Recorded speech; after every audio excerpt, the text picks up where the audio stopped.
Hi, thanks for joining me. One of the key questions we get when it comes to spousal sponsorship applications is about the marriage ceremony. How big should my wedding be? How many people should I invite? Who should I invite? Etc. I always tell my clients, don't do it for immigration purposes. Do what you want to do. Do what you would have done if immigration was not involved. That's the most genuine answer, and that's the most genuine application you can submit. It's not about how big your wedding was or obviously who was in the wedding matters, because most of the times when a wedding is genuine, you invite the people that matter most to you. Your parents, your grandparents, your siblings, your best friend, etc. When a marriage is not genuine, usually you invite maybe one or two or three friends and take some pictures and then submit that to the immigration officer. Again, it's important that you understand that the size of the wedding is not important. It's the explanation you give to the officer if the wedding was small, why it was small.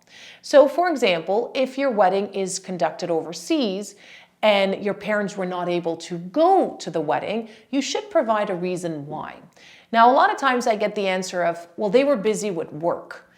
I know from personal experience that if I have a wedding, my parents are going to be there wherever in the world that wedding is conducted. So it's important that the explanation to the officer makes sense. You might get away with having one or two individuals not attend your wedding because maybe they had prior commitments, but you cannot get away with explaining that for every single individual. So who is in your wedding is important. The size of the wedding is not. The other thing that's very important is that you do follow your traditional cultural ways of doing marriage. So in many cultures, there are several ceremonies that are conducted. There's the reception, but also, for example, for Muslims, there's the nikah. For Indians, sometimes it's the rukhsati, etc. So making sure that you do those or attempt to do those rituals to the best of your ability is important for the officers to see. If you cannot do it, then you have to explain why that was not conducted. And that why has to be reasonable. It cannot be, oh, you know what, we were busy. Well, that officer might not accept that explanation, and most likely you're going to have a procedural fairness letter coming your way. So who attends your wedding is important. When those individuals attend your wedding, make sure you take a copy of their flight ticket, take a picture with them. On the picture, write their name, write the date of the wedding, and all the things that you did during the wedding, like cutting the cake, signing the nikah, etc., needs to be documented. So those pictures are important. A lot of times I see pictures with just the two couples, right? There's the couples and they're happy, they're hugging each other. That's not enough. You might want to just add one or two pictures of that, but majority of your pictures should actually focus on the reception, should focus on the rituals that are being conducted, the individuals who attended the wedding, that witnessed your wedding, etc. So try to make sure you get pictures with these important individuals, your mom, your dad, your grandparents, your siblings, your best friend, anyone else that is maybe the person that introduced you two together. Individuals that are important in your lives should be documented, well documented. In addition to that, I always recommend that we obtain reference letters from these individuals. So having just the picture might also not be enough. That reference letter should not just mention, I attended this wedding on this date.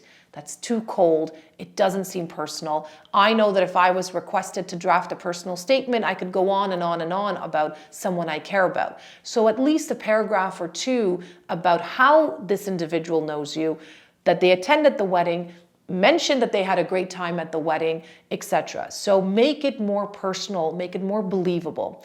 In those reference letters, make sure you include the contact information of that individual, not just a phone number, but an email address, their home address, etc. Lastly, include a piece of ID document of that individual, because I can say Stacy Smith and put a number and an email address. Again, to puzzle it together, put the ID document, if at all possible. Is it mandatory? No.